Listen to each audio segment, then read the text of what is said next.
नमस्कार दोस्तों, स्वागत है आपका अनुपम ऐस अकेडमी। पिछले वाले वीडियो में हमने मध्य पाषाण काल के विषय में देखा था, जिसको नियोलिथिक युग के नाम से जानते हैं। इस वाले वीडियो में हम नवपाषाण काल को देखेंगे, जिसको नियोलिथिक युग के नाम से जानते हैं। जब हमने मध्य पाषाण काल देखा था, तो वो क्या था? शिकारी वर्ग से कहीं न कहीं खाद्य संग्राहक वर्ग हो गया था। अब हम क्या देख रहे हैं कि खाद्य उत्पादक वर्ग है और वो वर्ग पूरी तरह से खाद्य संग्राहक के रूप में बदल जाएगा। तो इस तरह की व्यवस्था हमको नवपाषाण काल में देखने को मिलेगी।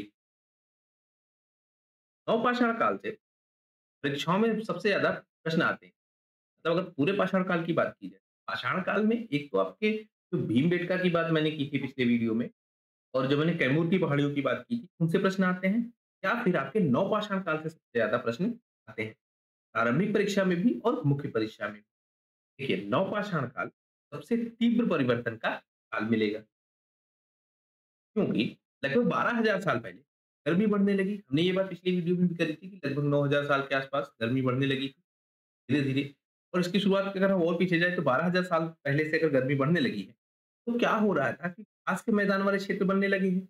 जब घास के मैदान वाले क्षेत्र बनेंगे, तो जानवरों की संख्या बढ़ जाएगी। क्यों? भोजन की उपलब्धता जब ज़्यादा होगी, तो खास करके घास, तो उस घास वाले क्षेत्र में कौन से, जो आपके शाकाहारी जीव, शाकाहारी जीव हैं, वो खूब सारे आएँगे और वो निवास करेंगे। इन शाकाहारी जीवों के पीछे मनुष्य आएगा। नहीं का तो शिकार ज़्यादा करेगा, फिर मांसाहारी का शिकार करना मुश्किल है, शाकाहारी का शिकार करना आसान है। तो शाकाहारी का शिकार ज़्यादा करेगा मनुष्य, और इन शाकाहारी शिकारों के पीछे मनुष्य भी आएगा, बस्तियाँ बसाएगा, इन शिकार क्षेत्रों के आस-पास रहेगा। फिर धीरे-धीरे कृषि व्यवस्था भी प्रारंभ होगी। इस तरह के परिवर्तन हमको इस समाज में देखने को मिलेंगे। तो जो देखिए गर्मी बढ़ी, घास के मैदान इससे क्या हो गए? बढ़ने लगे। जो बड़े पेड़ थे वो कम होंगे और घास के मैदान बढ़ेंगे।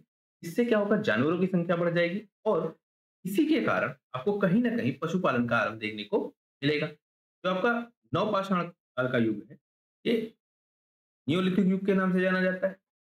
ये खाद्य उत्पादक है। अब ये खाद्य उत्पादित कर रहे हैं और उनका संग्रहण भी करेंगे। आप देखेंगे कहीं न कहीं जो आपकी हड़प्पा सभ्यता है, वो इसी सभ्यता के साथ-साथ की सभ्यता है, नवपाषाण काल की। तो लगभग ये इसकी शुरुआत कब हो रही है? 4000 ईसा पूर्व के आसपास से इसकी शुरुआत हो रही है। हम देखेंगे मेहरगढ़, मेहरगढ़ इसका प्रमुख स्थान बनेगा, और कच्ची का जो मैदान है, ये इसका प्रमुख स्थान बनेगा। मेहरगढ़ में जहाँ वो 5000 ईसा पूर्व से पहले लोग क्या है, युद्ध बाण का प्रयोग नहीं कर रहे थे। यहाँ पे मेहरगढ़ में भारत में पाई जाने वाली जो नौपाषाण स्थल, ये 2500 ईसा पूर्व के पास पाया जाता है। तो मेहरगढ़ कहाँ है? आपका पाकिस्तान में है। लेकिन जो भारत के स्थल है, वो 2500 ईसा पूर्व के बाद के पाए जाते हैं। और दक्षिण भारत में ये और लेट में मिलता है, लगभग 1000 ईसा पूर्व के आसपास का मिलता है। जो कच्ची का मैदान, ये कहाँ पे है? बलूचिस्तान में है। और ये बलूचिस्तान का क्या था? अन्न भंडार। तो कच्चियों का मैदान जो है, वो बलूचिस्तान का अन्न भंडार कहा जाता है। और क्योंकि यहाँ पे क्या थे? रिसोर्सेज बहुत सारे यहाँ पे कच्ची के मैदान में। तो कुल्हाड़ियों के आधार पे अगर हम बस्तियों का वर्गीकरण करें, इतिहासकारों ने क्या किया है कि कुल्हाड़ियाँ जो उनको मिली है, उसके आधार पे उन्होंने समाज का वर्गीकरण किया है, बस्तियों का वर्गीकरण। अब ये क्यों किया होगा, ये समझने वाली बात है।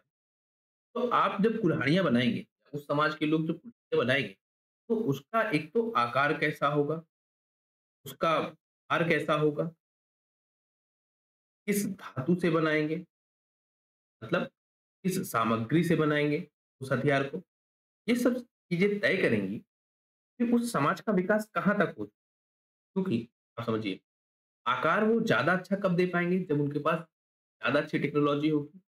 भार कम रख के भी अधिक प्रभावशाली हथियार कब बना पाएँगे, या कुल्हाड़ियाँ कब बना पाएँगे, जब उस तरह का उनका डेवलपमेंट हो जाएगा। इस धातु का प्रयोग करके हथियार बनाएँगे, हथियार का मतलब कुल्हाड़ियाँ यहाँ पे, उससे भी हमको उस समाज का ज्ञान मिलेगा। तो इतिहासकारों ने कुल्हाड़ियों के आधार पर बस्तियों का जो है वर्गीकरण किया है। उत्तर और दक्षिण 2 भागों में इन्होंने बाँटा है। इन्होंने कहा जो उत्तर की कुल्हाड़ियाँ हैं, वो क्या है? उनकी धार वक्र है, आयताकार कुल्हाड़ियाँ हैं, मालिशदार तथा आयताकार हत्था इनमें लगा होता है, उत्तर भारत। और जो दक्षिण भारत में है, इनके क्या है? इनके बगले अंडाकार हैं, हत्था नुकीला होता है। मतलब इनका हत्था, हत्था जो आप देखें, मान लीजिए ये कुल्हाड़ी है, ये कुल्हाड़ी है, तो इनका हत्था क्या है? पीला है। इनकी जब हम बात करें तो इनका हत्था ऐसे कुछ ये लोग बना रहे हैं, आयताकार हत्था ये लोग बना पा रहे हैं। कुछ इस तरह की कुल्हाड़ी देखने को मिल रही है, ठीक? और इन पे पॉलिश भी मिल आपको देखने को मिल रही है। कहाँ? उत्तर भारत में। दक्षिण भारत वाले हत्थे कौन से हैं? नुकीले वाले। अब हम प्रमुख स्थानों को अगर देखें, तो हमने जैसे देखिए बात की, मेहरगढ़ बहुत फेमस है, लहुरा देव ये फेमस है, कोल डिहवा ये फेमस है। नवपाषाण काल में ये 3 स्थान बहुत फेमस है, सबसे ज़्यादा। और जब हम भारत की बात करें, इसी तरह से अगर आप देखिए तो नवपाषाण काल के आपको बहुत सारे स्थल पूरे विश्व में देखने को मिलेंगे।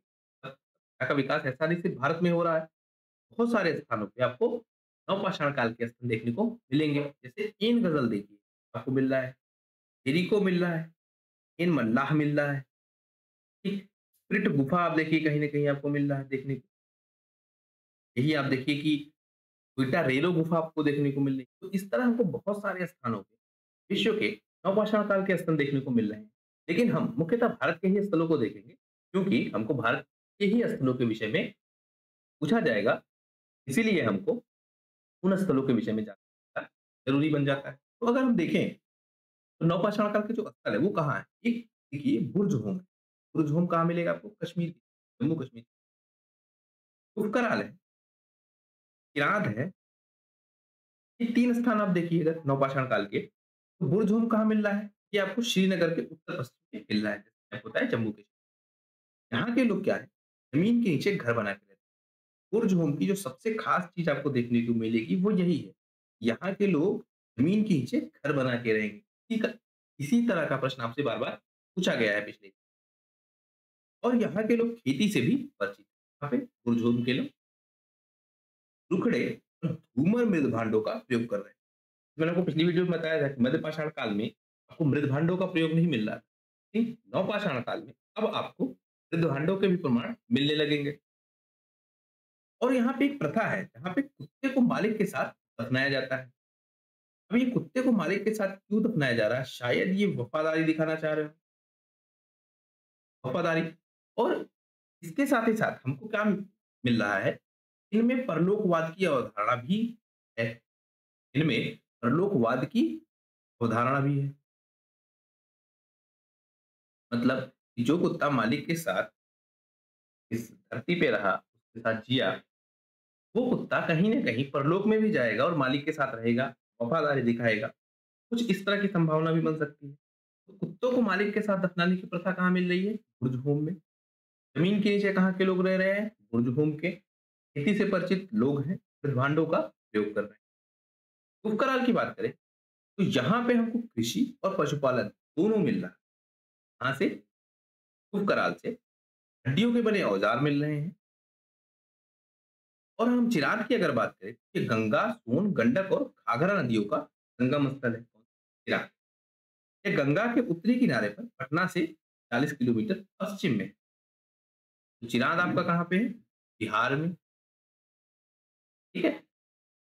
और यहाँ के उपकरण क्या है? हिरण के सींगों के हैं। मतलब यहाँ के जो उपकरण मिल रहे हैं आपको, वो हिरण के सींगों के बने उपकरण। मतलब अब जो पशुओं की हड्डियाँ हैं, उनके सींग हैं, उन सबका उपयोग करके अपनी ज़रूरत की चीज़ें लोग ये बना पा रहे हैं। दक्षिण भारत का अगर गोदावरी नदी का दक्षिण का क्षेत्र देखें, तो दक्षिण भारत में गोदावरी नदी नदी के दक्षिण के क्षेत्र को अगर हम देखें, उसके साथ-साथ जो भारत की उत्तर-पूर्वी सीमा है, भारत की उत्तर-पूर्वी सीमा है, जिसमें मेघालय और गारो पहाड़ियाँ हैं, इनको हम देखें, यहाँ से नवपाषाण काल के औजार मिल रहे हैं। असम की पहाड़ियों को देखें, उत्तर प्रदेश के क्षेत्रों को, अगर हम इन क्षेत्रों को देखें, तो कैटेगराइज़ करके देखें, तो हमको क्या-क्या प्रमाण मिल रहे हैं, वो हम देखना चाह रहे हैं। तो दक्षिण भारत का जो गोदावरी नदी का दक्षिण क्षेत्र, यहाँ के लोग क्या कर रहे हैं, वो ग्रेनाइट की पहाड़ियों के ऊपर या पठारों में रहते थे। सिलबट्टे का प्रयोग भी लोग करना जानते हैं। मतलब अब इन्होंने पत्थर को दैनिक ज़रूरत में भी इस्तेमाल करना प्रारंभ कर दिया है। तो असम की पहाड़ियाँ हैं और मेघालय की गारो पहाड़ियाँ हैं, यहाँ से भी हमको साक्ष्य मिलेंगे किसके? नवपाषाण काल के। यूपी में हम देखें, मिर्ज़ापुर में, हमने पहले भी बात की मिर्ज़ापुर फेमस है। मिर्ज़ापुर में भी हमको प्रमाण मिलेंगे और इलाहाबाद का जो क्षेत्र, यहाँ से हमको प्रमाण मिलेंगे। इसके साथ-साथ इलाहाबाद में जो वो चावल के भी प्रमाण मिले और वो चावल कब उगाया जा रहा है? छठी शताब्दी ईसा पूर्व में। मतलब इतने पुराने टाइम से इलाहाबाद के क्षेत्र में चावल देखने को मिलेगा। यूपी के क्षेत्र मिर्जापुर और इलाहाबाद। इलाहाबाद में भी हमको क्या? चावल के प्रमाण मिले। इसके साथ हम बात करें अगर नवपाषाण काल के जो स्थल हैं का जो उत्खनन किया गया, उनपे बहुत सारे परतों वाले स्थल मिले हैं, मतलब कई लेयर्स में स्थल मिले हैं। नवपाषाण काल के ही कई लेयर्स मिले हैं। तो कर्नाटक में, तमिलनाडु में, आंध्र में, उड़ीसा में और छोटा नागपुर की पहाड़ी इलाकों में, यहाँ से भी हमको स्थल मिल रहे हैं। कर्नाटक में अगर हम देखें, मस्की, ब्रह्मागिरी, अल्लूर, कोडक्कल, चिखलीहल, संगेनकल्लू, नरसीपुर, तेक्कलकोट, इन स्थानों से हमको प्रमाण मिलेंगे। चिखलीहल इसमें बहुत फेमस होगा। चिखलीहल आपको ध्यान रखना होगा। चिखलीहल कहाँ स्थल है? कर्नाटक में। तमिलनाडु में अगर हम बात करें, पैचपल्ली एक फेमस स्थान है। आंध्र प्रदेश में हम बात करें तो उतनूर, आंध्र प्रदेश में उतनूर बहुत फेमस है। और जो पिकली है, क्यों कहा ये बहुत इम्पोर्टेंट है, यहाँ के लोग जो है पशुपालन जानते हैं। तो ये समाज पशुपालक समाज पिकली हल्का और गाय, बैल, भेड़, बकरी ये सब ये लोग पाल रहे हैं।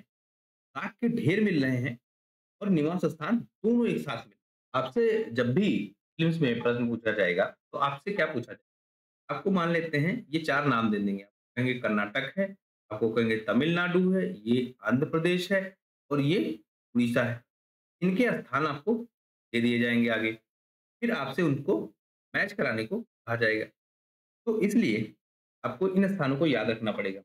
कर्नाटक में आप पिपली हल ज़रूर याद रखिएगा, क्योंकि ये नवपाषाण काल में भी काफ़ी आधुनिक सभ्यता दिखती है। तो नवपाषाण काल में भी काफ़ी अग्रणी सभ्यता दिखती है। इसी तरह आंध्र प्रदेश में नूर आप याद रखेंगे। अगर हम देखें कि नवपाषाण काल की विशेषताएँ क्या हैं, तो हमको क्या मिल रहा है? एक कृषक समुदाय मिलेगा नवपाषाण काल में। इसके साथ हम देख रहे हैं कि अब ये पालिशदार औज़ारों का प्रयोग कर रहे हैं, मतलब उन औज़ारों का प्रयोग कर रहे हैं जिनपे पालिश हो रही है। गोलाकार और आयताकार इनके निवास स्थान हैं। अब ये निवास स्थान बना रहे हैं, आप देखेंगे इस तरह के कुछ निवास स्थान जैसे और आयताकार निवास स्थान लोग बनाएँगे। इसके साथ रागी और कुल्थी पैदा कर रहे हैं, मतलब अब ये लोग फसल उत्पादन भी कर रहे हैं। मेहरगढ़ इनका प्रमुख स्थान है, मैंने आपको पीछे भी बताया। कुम्भकारी अब क्योंकि आप देखें मृदभांड मिलना प्रारंभ हो गए, मृदभांड बनेंगे कैसे? कुम्भकारी की व्यवस्था से। तो बर्तन बनाने का काम भी आपको यहाँ पे देखने को मिलेगा।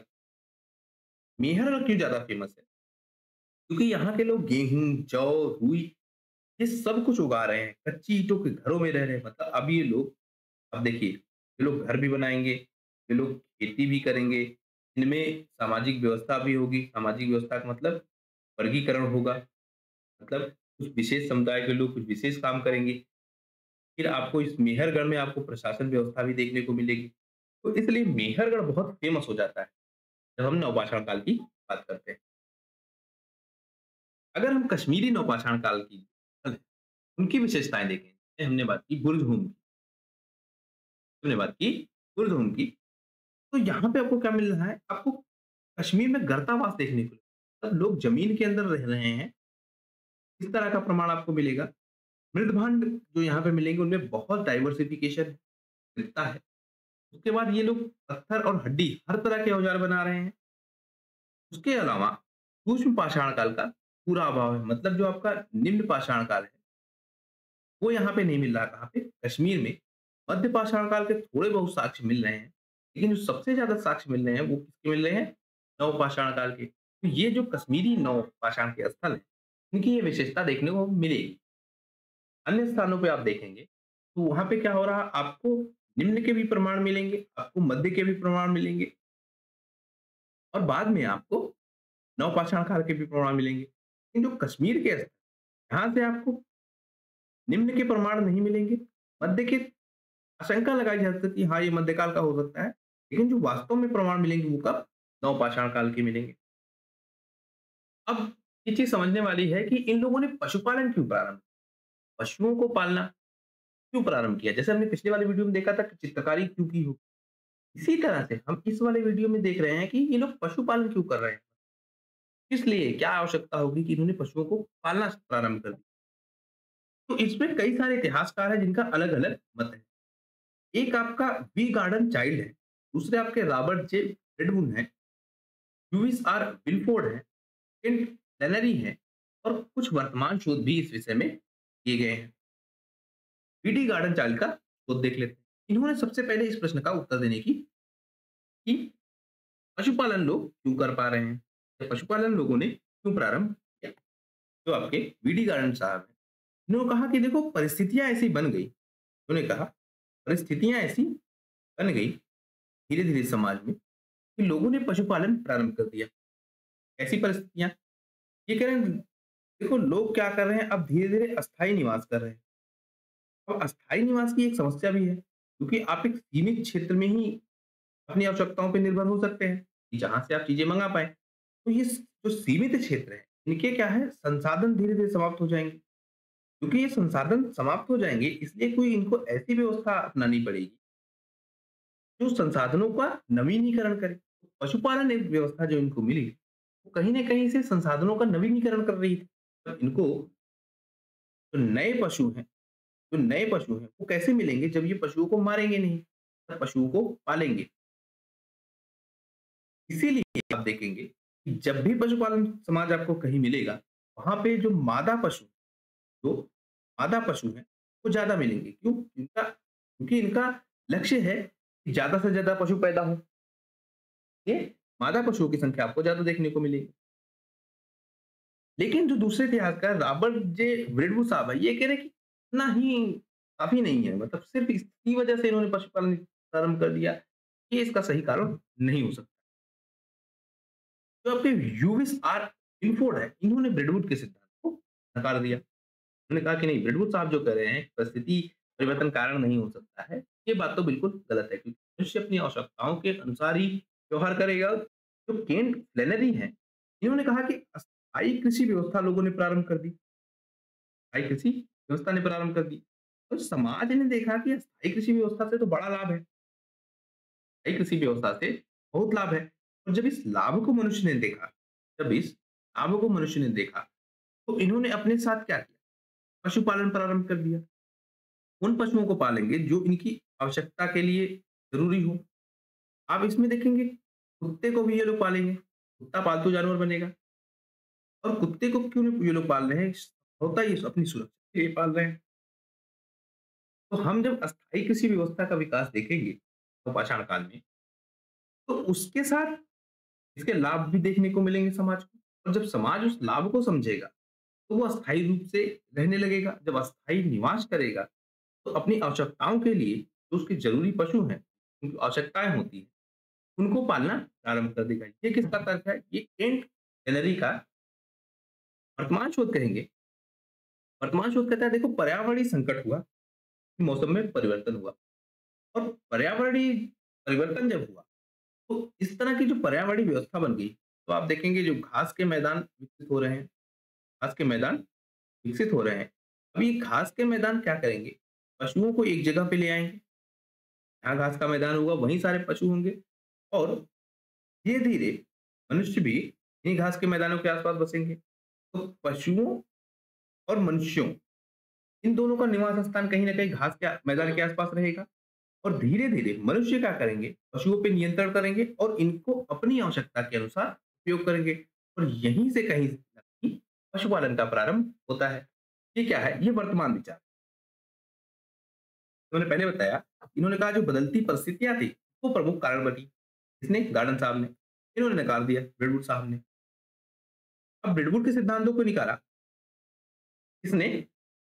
यूवीसार विनफोर्ड ने। इन्होंने कहा कि ब्रेडवुड साहब आप जो तर्क दे रहे हैं, वो तर्क सर्टिफाइड नहीं है। तो आप ऐसा नहीं कह सकते कि परिस्थिति परिवर्तन होने के बाद मनुष्य ने पशुपालन नहीं प्रारंभ किया।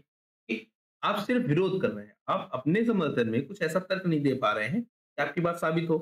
तो यूवीसार विनफोर्ड ने ये बात करी। विनफोर्ड ने क्या कहा? उन्होंने कहा कि जो पारिस्थितिकी परिवर्तन है और जो जनसंख्या का दबाव रहा, अंदर से और बाहर से, ये क्या कहना चाह रहे हैं? ये कह रहे हैं कि मनुष्य जब अस्थायी निवासी बना, क्या होगा? अस्थायी निवासी बना, तो जनसंख्या है वो तेजी से बढ़ने लगी। जनसंख्या